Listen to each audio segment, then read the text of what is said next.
മിശിഹായ്ക്ക് സ്തുതിയായിരിക്കട്ടെ. 53-ാം സങ്കീർത്തനം. ദൈവനിഷേധന്റെ മൗഢ്യം. ദൈവമില്ല എന്ന് ഭോഷൻ തൻ്റെ ഹൃദയത്തിൽ പറയുന്നു. മ്ലേച്ഛതയിൽ മുഴുകി അവർ ദുഷിച്ചിരിക്കുന്നു. നന്മ ചെയ്യുന്നവരാരുമില്ല. ദൈവം സ്വർഗത്തിൽ നിന്ന് മനുഷ്യമക്കളെ നോക്കുന്നു. ദൈവത്തെ തേടുന്ന ജ്ഞാനികളുണ്ടോ എന്ന് അവിടുന്ന് ആരായുന്നു. എല്ലാവരും വഴിതെറ്റി ഒന്നുപോലെ ദുഷിച്ചു പോയി.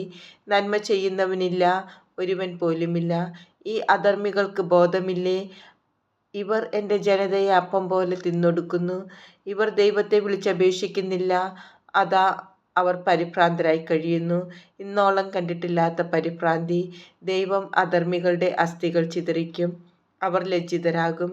ദൈവം അവരെ കൈവെടിഞ്ഞിരിക്കുന്നു. ഇസ്രായേലിൻ്റെ വിമോചനം സിയോനിൽ നിന്ന് വന്നിരുന്നെങ്കിൽ. ദൈവം തൻ്റെ ജനത്തിൻ്റെ സുസ്ഥിതി പുനഃസ്ഥാപിക്കുമ്പോൾ യാക്കോബ് ആനന്ദിക്കും, ഇസ്രായേൽ സന്തോഷിക്കും.